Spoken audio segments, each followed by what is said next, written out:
conferencia pues es hablar de la parte de la investigación interdisciplinar, cómo se ha aplicado en Magdala y los nuevos descubrimientos y las teorías que tenemos. Magdala es un asentamiento que está ubicado en la región de Galilea, en el norte de Israel. Justo es un asentamiento a orillas del mar de Galilea. Y ahorita, cuando lo logremos, les pongo las imágenes. ¿Qué nos ayuda? ¿Cómo podemos entender la interdisciplina? Una de las áreas que nos apoya muchísimo es la historia. Entonces tenemos las fuentes escritas. Y hay documentos, de manera particular tenemos documentos de Flavio Josefo, que Flavio Josefo hace referencia... ¿Cómo le hizo?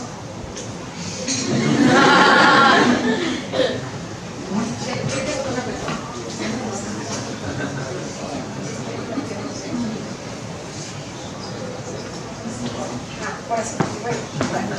Entonces, ya, yo soy como, ¿vieron la película de Jurassic Park? El hombre que se acerca hacia las computadoras y las toca, bueno, así soy. Entonces, algo pasó. Bueno, tenemos las fuentes históricas que para nosotros son importantes, para los arqueólogos y para los historiadores, porque nos ayudan a entender o tratar de entender de primera mano lo que las personas que vivieron en ese entonces, pues vieron, escucharon, pero tampoco las podemos entender o no las podemos tomar como si fueran certeras, porque hay que considerar quién las escribió, cuándo las escribió, para quién las escribió. Entonces, son fuentes que nos ayudan y ciertamente son documentos arqueológicos que nos tratan de ubicar. En este caso, bueno, les pongo esta imagen de las tablillas cuneiformes, pero para Magdala tenemos la misma Biblia, como un documento histórico, no la piensen como un documento religioso ni como un documento de fe, traten de verla como un documento histórico, y tenemos las fuentes de Flavio Josefo, ¿no? Y los escritos de Flavio Josefo, ¿no? Que bueno, supongo yo que como historiadores y como arqueólogos esto ya se lo saben, ¿no? Ahora están las fuentes primarias, ¿no? Que realmente proceden de la época y son testimonios de primera mano. Y obviamente la parte de la arqueología. Esta cita no es mía, no está citado porque no está escrito tal cual, pero bueno, de alguna manera refiere lo que es la arqueología en la que yo me baso, que es la arqueología interdisciplinar, y esta definición es de la doctora Linda Manzanilla. La arqueología se debe entender como las sociedades humanas y sus transformaciones en el tiempo. Es una ciencia histórica, por eso la historia para nosotros en esta interdisciplina es muy importante, porque investiga el pasado, forma parte de la antropología, ¿no? Es una ciencia social, forma parte de la antropología, y estudia al hombre como un ente social y su influencia en el medio. Y esto es lo más importante en este caso por la parte de interdisciplina. Es una ciencia que integra la información procedente del conocimiento de la Tierra con datos provenientes de la biología. Y la arqueología es un puente interdisciplinario de unión. Y esta frase para mí es muy importante porque justo el arqueólogo lo que hace es, en esta interdisciplina, reúne a otras ciencias que nos ayudan con lo que nosotros no podemos ver. No podemos ver, por ejemplo, el polen, pero si tomamos muestras de un piso o de un contexto, se las mandamos a los biólogos y los biólogos la analizan y nos dicen qué es lo que tenemos. ¿Sí? Entonces, por eso es un puente interdisciplinario de unión entre varias disciplinas. Ahora sí, un poco dónde está ubicada Galilea, que les decía hace ratito. Bueno, estos son mapas antiguos, ¿no? 1890. Este es el mar de Galilea, y medio, si alcanzan a ver, aquí dice Magdala, y aquí está la ciudad de Tiberias, ¿no? Que tiene el nombre por Tiberio. Aquí está Tiberíades y por aquí está el nombre también de Magdala. ¿Qué asentamientos tenemos cerca que también son contemporáneos a Magdala? Está Cafarnaúm, ¿no? Que también es un sitio en el cual se ha trabajado mucho, sobre todo la custodia franciscana que está en Israel. ¿Cuál es nuestra fuente principal histórica? Pues Flavio Josefo, nuestro amigo Flavio Josefo, que a veces lo queremos y a veces lo odiamos, porque entre que leemos y vemos lo que dice y por qué lo dice, pero no encontramos la evidencia, o sí encontramos la evidencia, ¿no? Entonces a veces es muy buen amigo y a veces guardamos el libro y decimos, para un día que tenga insomnio, lo vuelvo a tomar y trato de entender qué me dice. Bueno, de entrada pensar quién era Flavio Josefo, miembro del partido de los fariseos, descendía de una familia antigua de sacerdotes. En el año 64 se vio implicado en Roma en el proceso contra los judíos. Estamos hablando de un judío que de alguna manera se revela a su propia cultura, a su propia tradición, y se va al lado de los romanos. Entonces no era como muy querido en el lado de los judíos. Piensen en el siglo I, en este judaísmo como muy fuerte, en donde las tradiciones había que vivirlas, las normatividades. Los judíos tienen 613 preceptos que hay que cumplir, ¿no? O normas. Entonces no era como muy querido en el ámbito judío. Y entonces imaginemos la descripción que va a hacer de una ciudad judía. ¿La va a hacer con su pensamiento como judío o la va a hacer con ya ideas del bando en el que está? En este caso, el bando de los romanos. Entonces, gracias al procurador Félix, es deportado, salió bien del proceso, y ahí estuvo un poco como en una discusión. Al iniciarse la guerra contra los romanos, organizó la administración y la defensa de Galilea por parte de los romanos. Y tuvo que capitular en el 67 y fue conducido ante Vespasiano, quien le concedió perdón, bla, bla.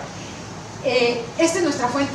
Y Flavio Josefo va a hacer una descripción de una Magdala, en donde él dice que en Magdala se llevó a cabo una guerra en donde, pues, según él, habitaron 40,000 personas. Dice Flavio Josefo que había más de 250 barcas. Y aquí, más o menos de este tipo de barca estamos hablando. Este es el fragmento de un mosaico que descubrieron en el sur de Magdala los franciscanos. Y se ha encontrado un bote cercano, en los años 70, 80, se encontró un bote que se conoce como el bote de Jesús, en el Kibbutz Kinosar, que es más o menos este tipo de embarcación. Entonces, según Flavio Josefo, había de este tipo en Magdala 250 barcas, personas especializadas en manufactura de barcas.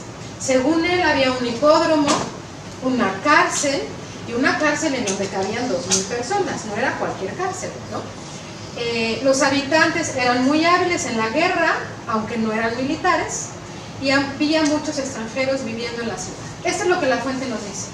Ahora, la arqueología lo que tiene que hacer es ir paso a paso con la evidencia y ver si esto es cierto, hasta dónde y qué podemos decir que apoye la descripción de Flavio Josefo, ¿no? Y entonces ahí se pone interesante el asunto. Este es en inglés un poco la descripción que él hace, ¿no? Y también lo que nos va diciendo también Plinio, ¿no? Entonces, Magdala era importante de acuerdo a las fuentes porque participó en la revuelta, porque reunió a otros galileos, por así decirlo, personas que vivían en la región de Galilea, en Magdala, para enfrentarse ante los romanos. También Estrabo describe que el pescado que salía del mar de Galilea, que hoy se conoce como el St. Peter Fish, que no es nada más que una especie como de tilapia, o sea, no es un pescado así que digan, uy, el mega pescado, pero bueno, para ese entonces, el pescado que sacaban del mar de Galilea, lo salaban en Magdala, hacían el proceso de salación en Magdala, e incluso, de acuerdo a las fuentes, lo exportaban hasta Roma y a sus provincias. Y hay fuentes en Roma que dicen que el pescado tarichos, el pescado salado en la antigua Tariquea, porque este es el nombre en griego de Magdala, Tariquea, era uno de los mejores pescados por el proceso de conservación que tenía y que llegaba hasta las provincias y hasta Roma, ¿no? Entonces, esta es otra fuente que nosotros en arqueología, así como deberíamos encontrar evidencia de esas 200 embarcaciones, el hipódromo, la cárcel para 20,000 personas, pues también tendríamos que encontrar el lugar donde salaban el pescado, ¿sí? Y como historiadores, seguramente han oído, como normal, como estudiantes, como personas comunes, han oído hablar del famoso garum. ¿Alguien sabe lo que es el garum? ¿No? El garum era una salsa, un caldo, que preparaban los romanos y que de acuerdo a los romanos era una cosa deliciosa. Y ese garum salía de todas las tripas y las vísceras de los pobres pescaditos. Y hacían una cosa que para ellos era deliciosa. Habrá sido deliciosa, pero el proceso de preparación era un olor. Entonces, la salazón de pescado, que no es lo mismo que hacer el garum, pero sí implica sacar tripas, sí implica procesar de alguna manera el pescado, pues no debió de haber sido un olor ni una actividad como muy agradable, que digamos, en cuanto al olor. La actividad en sí debió de haber sido increíble como cualquier actividad, pero el olor no era tan sencillo. Entonces, ¿dónde podemos encontrar esta industria de la salazón de pescado? ¿Cuál sería para ustedes el lugar más lógico si estamos hablando de un asentamiento que tiene el mar de Galilea hacia el este? Ahorita lo vamos a ver en una imagen. Y hacia el oeste tiene un cerro que es el Monte Arbel, que le da como una defensa también natural. ¿Ustedes dónde se imaginarían que podemos encontrar ese lugar para salar el pescado? ¿En dónde? Cerca del mar, en el puerto, ¿no? Es donde se debería. Si yo estoy sacando el pescado, lo voy a limpiar, le voy a sacar las tripas y lo voy a salar, pues todo tendría que, lógicamente, poderse realizar cerca del mar. Eso deberíamos encontrar en Magdala. De hecho, los lugares en otros asentamientos en donde hay salazón de pescado o proceso del garum, todas las piscinas y todo el lugar en sí arquitectónico o el contexto arquitectónico para estas actividades está cerca de los pueblos, ¿no? Entonces, eso deberíamos encontrar nosotros en Magdala. Vamos viendo paso a paso. Entonces, otras fuentes que nos hablan de Magdala, ¿no? Que nos pueden ayudar a entender, incluso hasta el siglo IV, en donde se dice que Santa Elena fue como peregrina a este lugar por referencia oral y edificó una basílica sobre la casa donde nació María Magdalena, porque si tiene el nombre de Magdala y es un asentamiento bíblico por el periodo en el que estamos, se supone que María Magdalena nace en Magdala, por eso tiene ese nombre, Magdala.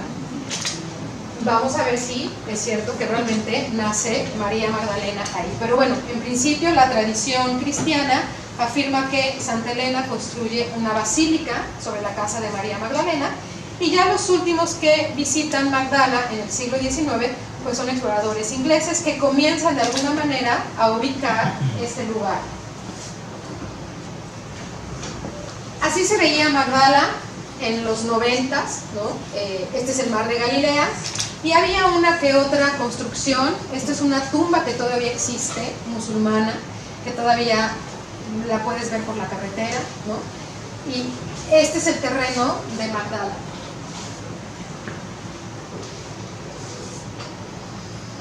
Un poco para darnos una idea de los puertos que les mencionaba o los asentamientos con los cuales Magdala tuvo intercambio económico o algún tipo de relación en el mar de Galilea. Aquí está Magdala, aquí está Parnaún, que es donde vivía el suegro de Pedro en términos bíblicos. Aquí está Tabga, que es el lugar en principio de la multiplicación de los panes y los peces, ¿no?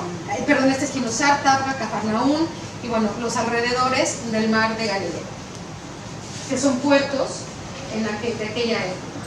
Voy un poco para entender dónde está ubicado en el territorio de Israel, que bueno, Israel, la antigüedad, Palestina, Judá, Galilea, no podemos hablar de Israel para ese periodo. Israel no existe en aquella época, ¿no? Nosotros aquí está el mar de Galilea, y hacia acá estaría toda la parte de Jerusalén. Aquí está Jerusalén, el Mar Muerto hacia abajo, ¿no? Sus fronteras: Irán, Irak, Libia, Jordania, ¿no? Egipto. Este es el terreno de Magdala, y este proyecto, pensando en turismo, empieza porque se compraron 8 hectáreas de terreno en las cuales se pensó construir un centro de peregrinos. La decisión lógica de los dueños del terreno era: si aquí han trabajado los franciscanos desde el año 70 y tienen evidencia arqueológica, si nosotros nos alejamos y construimos el hotel en donde está más cerca del terreno de agricultura, que es hacia el norte, seguramente en esta zona no se va a encontrar absolutamente nada, ¿no? Obviamente entra la Autoridad de Antigüedades, que es el equivalente a nuestro INAH, para poder dar las autorizaciones para construir o no el centro de peregrinos. Y ellos lo que hicieron fue pozos de sondeo para ver justo en donde tenían programado construir el centro de peregrinos, pues si había algo de evidencia arqueológica o no. ¿Qué fue lo que se encontraron? La Autoridad de Antigüedades encontró parte del puerto, encontró una sinagoga, fueron realmente los que descubrieron la sinagoga. La arqueóloga Dina Absalom y el arqueólogo Arfan Nayar descubren en el 2019, en agosto, la sinagoga. Y es una sinagoga muy particular, ahorita la vamos a ver. Y entonces la Autoridad de Antigüedades lo que dice es, a ver, sí pueden construir su centro de peregrinos, pero sus planos tienen que modificarse, porque tenemos esta sinagoga, tenemos un puerto. Eso fue en el año 2009, y en el 2010 nos involucramos nosotros, metimos el proyecto a la Autoridad de Antigüedades, como cualquier arqueólogo hoy día tendría que meter un proyecto al INAH, y si cumple con todos los requisitos y se ve viable, dan la autorización. Pues eso mismo hicimos, nada más que con la Autoridad de Antigüedades, vieron que cumplíamos con todos los requisitos y nos dieron la autorización para poder excavar. Entonces, ¿quiénes han trabajado en Magdala? Los franciscanos desde los 70s, la Autoridad de Antigüedades y la Universidad de Anáhuac, que ha estado trabajando pues la parte central, y sobre todo lo que nosotros tenemos son 3 hectáreas para poder excavar. De esas 3 hectáreas solamente llevamos hasta ahorita, en 10 años, porque estamos cumpliendo nuestro primer aniversario, hemos excavado 6.000 metros cuadrados. De 3 hectáreas no es nada. Entonces la información que yo les voy a dar es una información preliminar, ¿sí? Que incluso cuando sigamos avanzando con las excavaciones, las mismas teorías, las mismas hipótesis que ahorita tenemos, en un futuro o las podemos afirmar o las podemos rechazar. Ese es el juego de la arqueología, obviamente con evidencias, ¿no? ¿Cómo va la cronología de Magdala? Pues bueno, es un asentamiento judío del siglo I antes de la Era Común y del siglo I y siglo II después de la Era Común.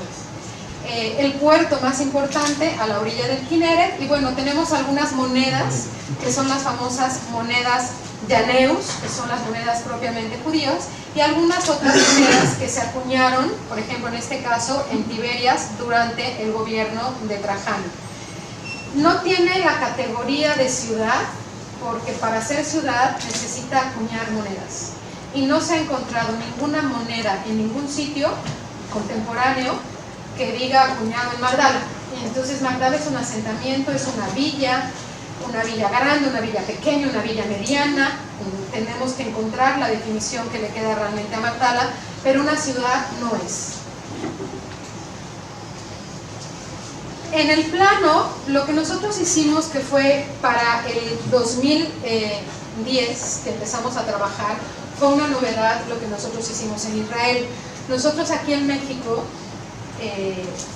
bueno, y ustedes historiadores, arqueólogos de turismo, administradores de turismo, nosotros no tenemos fuentes escritas. Bueno, aquí en la zona maya están las estelas, ¿no? Pero todavía no acabamos de entender del todo como que dicen, nos faltan muchas cosas. Pero ¿qué sabemos de Teotihuacán, por ejemplo? Lo que los aztecas nos dicen de Teotihuacán.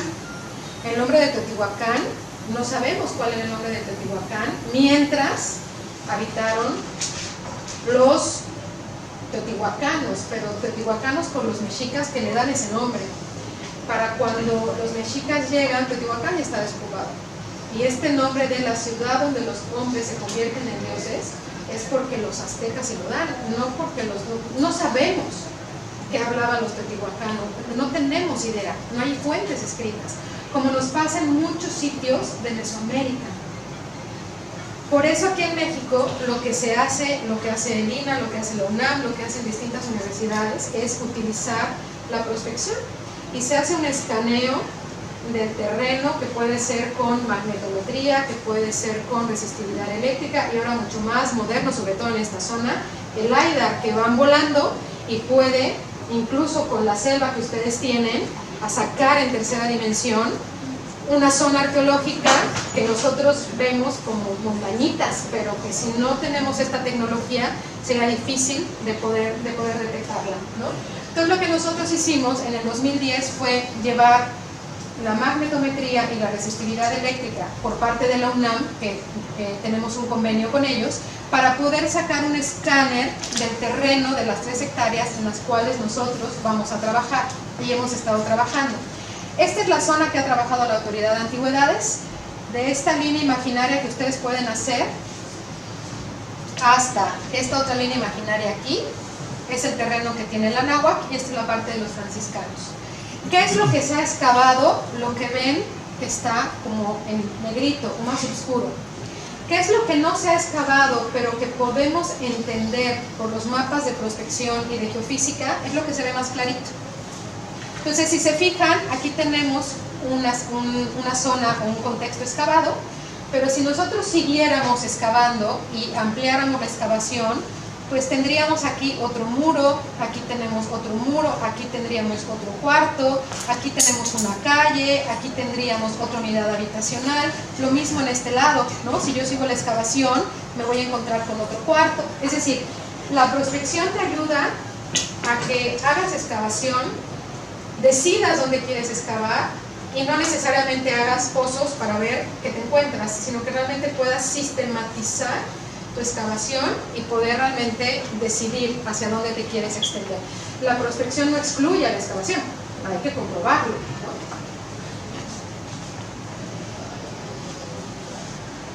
Este es un mapa, digo, nada más se los pongo de una zona, de un contexto, pero este es el mapa que nos da la resistividad eléctrica, y todo lo que se ve en color un poco más oscuro son los muros que están más cerca de la superficie. Lo que se ve un poquito más clarito, que también se le ve naranja pero más clarito, son muros que están un poco más profundos. Y lo que se ve en blanco es donde de plano no hay nada. ¿Por qué no hay nada? Porque la señal de la electricidad pasó sin rebotar. Lo que hace la resistividad eléctrica es que manda unas señales y cuando la señal choca con algo, con alguna anomalía, bota y te va marcando en el mapa esas anomalías, que a la hora de interpretarlas se va traduciendo en estos mapas.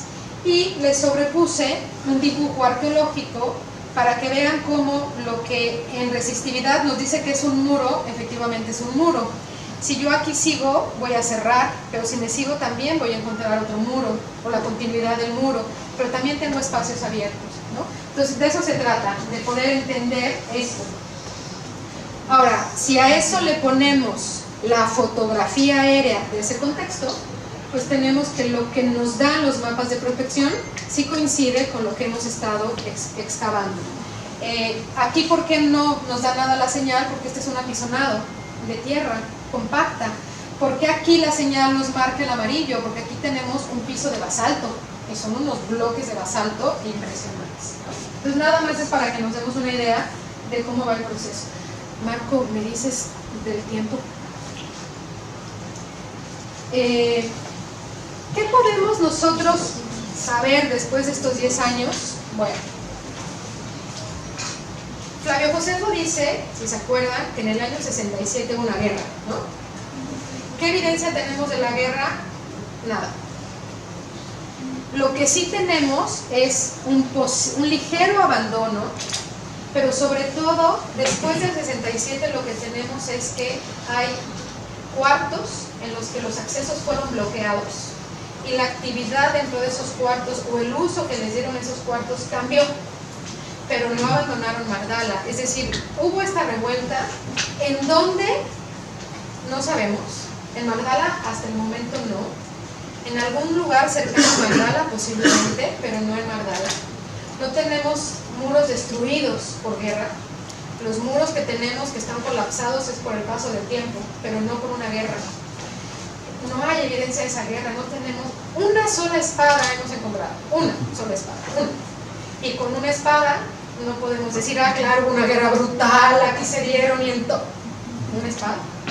O sea, no hay manera. Además, una espada como muy guardadita en un contexto del mercado, como si alguien la hubiera protegido, pero una espada. Flavio Josefo dice que Mardala estaba amurallada. Tenemos un muro que parece como una barricada, sí, pero mide 6 metros de largo. Un muro para proteger la ciudad de 6 metros, pues tampoco nos dice mucho, ¿no? Entonces, bueno, habría que pensar y seguir investigando para poder ver si realmente hubo esa guerra. Entonces, hasta ahorita lo que podemos decir es que la guerra, no tenemos evidencia de la guerra. Lo que sí tenemos es un cambio después del 67 en las unidades habitacionales, en los contextos del mercado. Los accesos que había en un principio los bloquearon y abrieron otros. Las funciones cambiaron, actividades que cambiaron, pero la población siguió viviendo en Magdala. Tenemos la evidencia de los barcos, no porque no hemos hecho una exploración de arqueología subacuática, eso tendríamos que hacer. En algún momento con algunos expertos pues se logrará hacer eso, pero hasta el momento no se ha hecho. No sé si se van a encontrar esas embarcaciones, 250 embarcaciones. Bueno, con que nos encontremos 3, ya tendríamos algo, ¿no?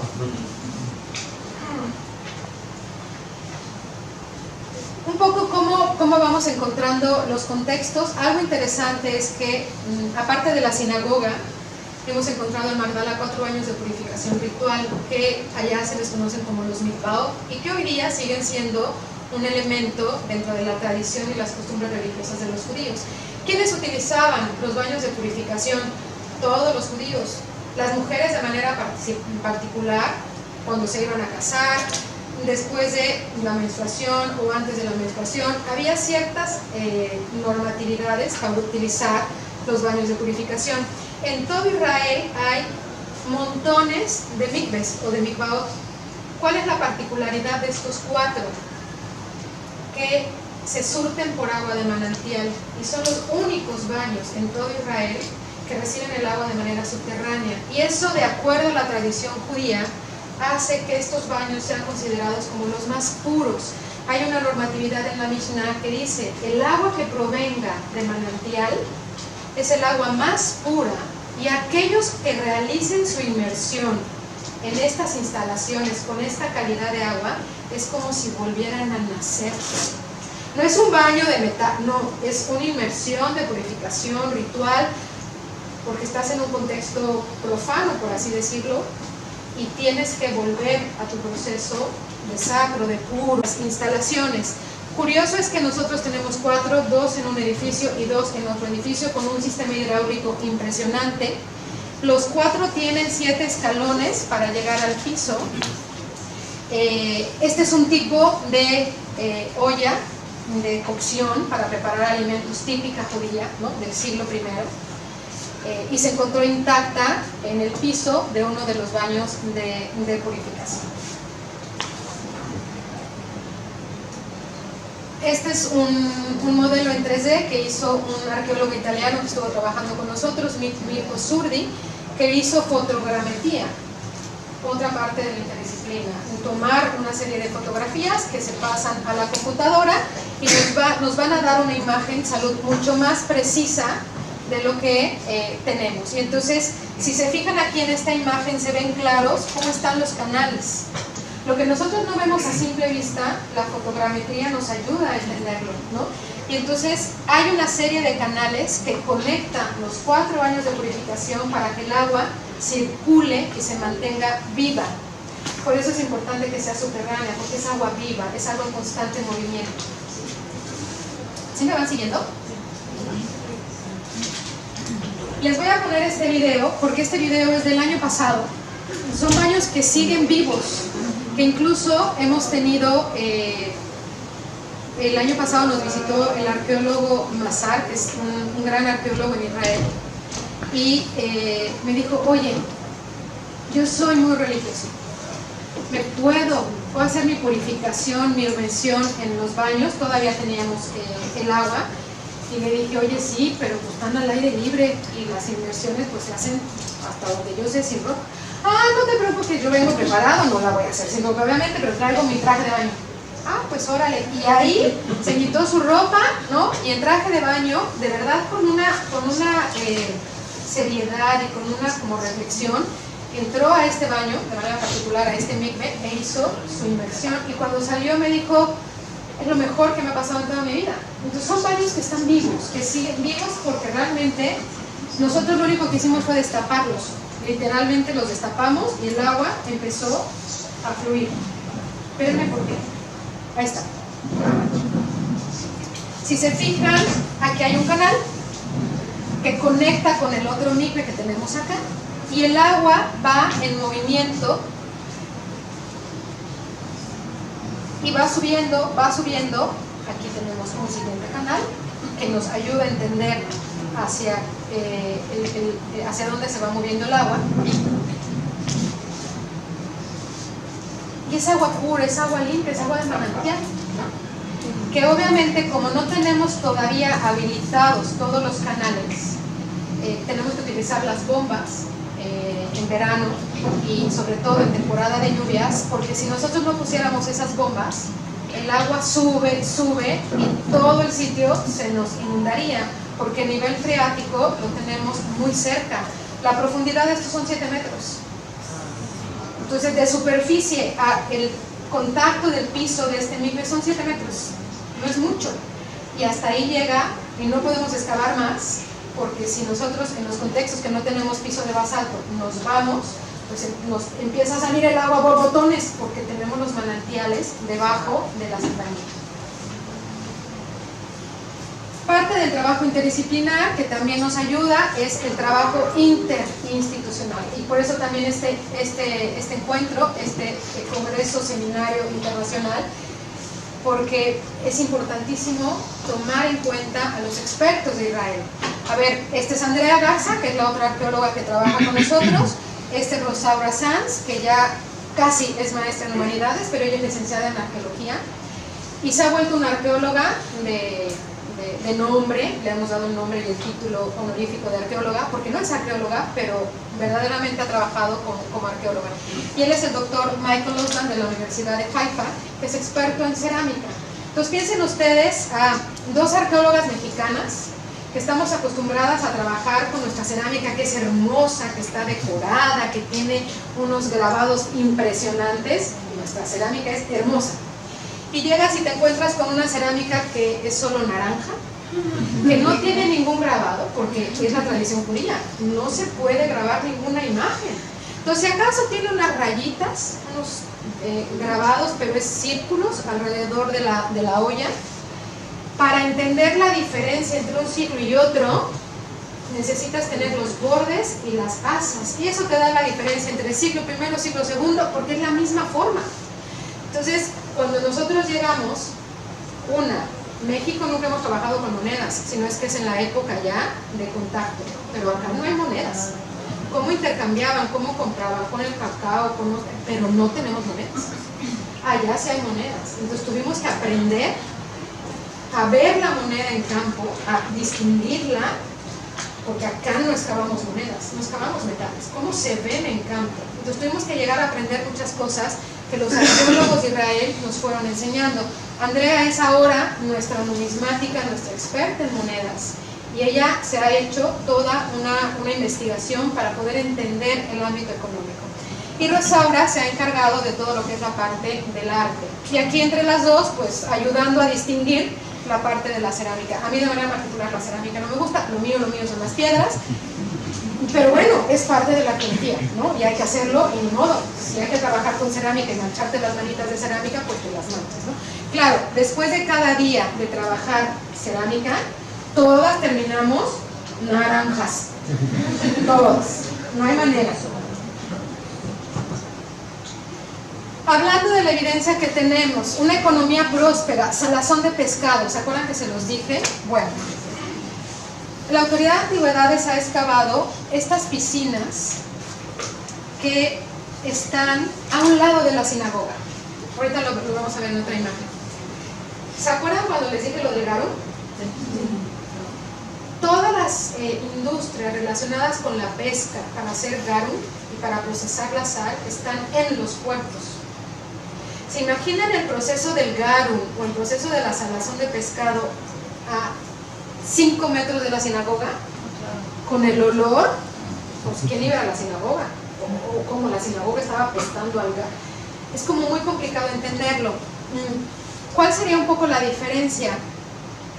Nosotros en esta interdisciplina y en esta metodología propia de la doctora Manzanilla, lo que hacemos es que tomamos muestra de los contextos, muestra de tierra, para traerla a México, que se analice en la UNAM, en los laboratorios del Instituto de Investigaciones Antropológicas, con quien tenemos el convenio, pero también lo tienen en el INA, es analizar la tierra, química de suelos, paleobotánica, flotación.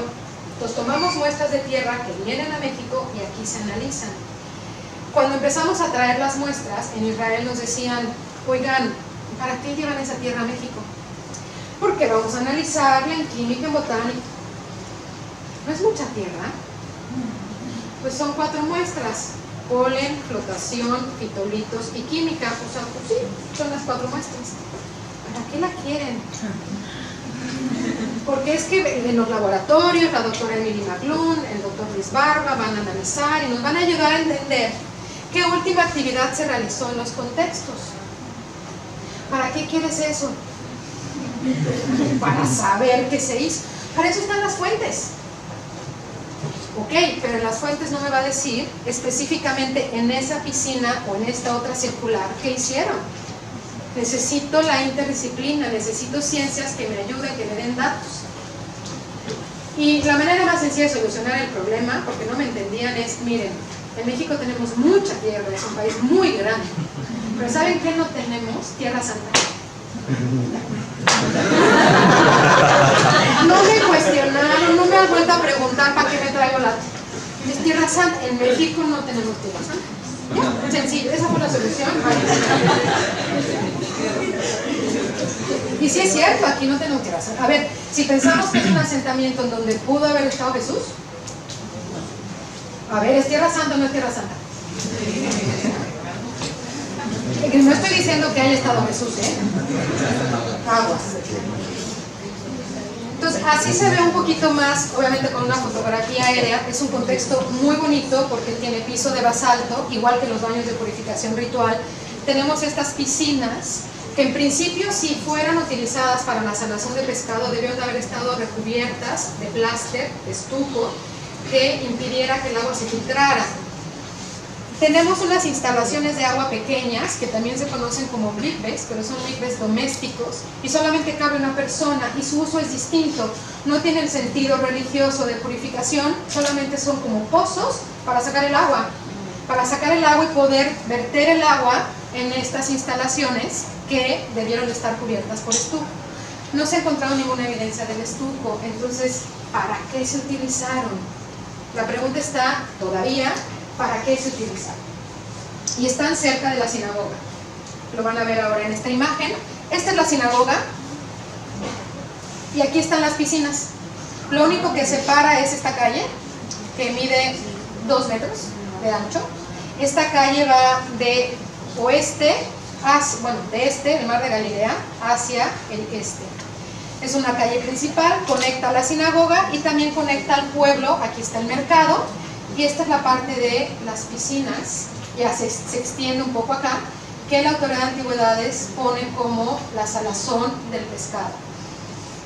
Yo no lo puedo afirmar porque no tenemos la evidencia. ¿Cuál sería un poco la diferencia? Ellos no toman muestras de tierra. Entonces, ¿vamos a saber para qué se utilizaron? No, porque ellos no tomaron muestras de tierra. Ellos, me refiero a la Autoridad de Antigüedades, porque no lo tienen dentro de su actividad. Es un salvamento arqueológico, tienen prisa, tienen a la constructora acá, esto de aquí es parte del hotel. Es decir, no hay como mucho tiempo para muchas cosas, y eso pasa en todo salvamento arqueológico, en todo el mundo, no es nada raro.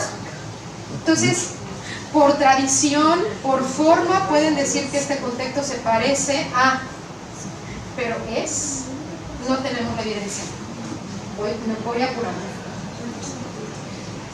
Foto aérea igual, aquí está la sinagoga cubierta, el mercado, la zona de las piscinas que se extiende. Aquí están los 4 baños de purificación que nosotros hemos excavado. Aquí tenemos 1, 2, 3 y 4.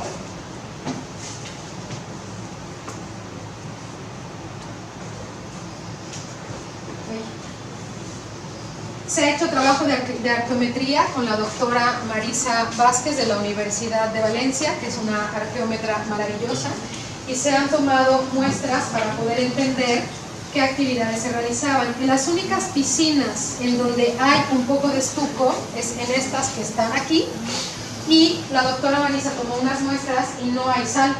Entonces, en lo poco que hay de estuco, no tenemos el remanente de sal, por lo tanto no se utilizaron para la salazón del pescado. ¿Qué otra cosa tenemos de Magdala? Una posible producción local de objetos miniatura de vidrio. Vean esas bellezas, son unas cositas de este tamaño. Y de colores, verde, azul, naranja, una especie como de ocre, ¿no? Tenemos pigmento, en el mercado hemos encontrado los bloques de pigmento que se ven más o menos como esto, y tenemos en color ocre o amarillo, rojo. Y la sinagoga de Magdala tiene unos frescos, una parte está pintada al fresco y otra está pintada al seco, con colores muy vívidos. Está el ocre, tenemos una especie de azul, tenemos rojo, ¿no? Nosotros tenemos pigmento rojo, tenemos pigmento ocre, tenemos el naranja, que lo pueden sacar de la misma cerámica. ¿Para qué se utilizó? La pregunta está en si ese pigmento lo utilizaron para pintar la sinagoga, para vender la materia prima porque está en el mercado, o para molerlo y utilizarlo para cosmético o para ungüentos medicinales. Y lo que está haciendo ahora la doctora Marisa Vázquez en Valencia es analizar el interior de la tierra que está dentro de los objetos miniatura de vidrio, para decirnos si es aceite, lo que contuvieron, aceite aromático, si son pigmentos y pigmentos para cosméticos, o si sirvieron para hacer ungüentos medicinales, que también los ungüentos medicinales, su base son los pigmentos. Estos son un poco de las paredes que quedan en la sinagoga, cómo está el colorido. Algo importantísimo que se descubrió es que este azul es azul egipcio. Y eso habla del poder adquisitivo de Magdala, porque ¿de dónde traían el azul de Egipto? Todo el material está en Egipto. Lo importaban, había personas que lo sabían hacer, tenían todo el material en Magdala.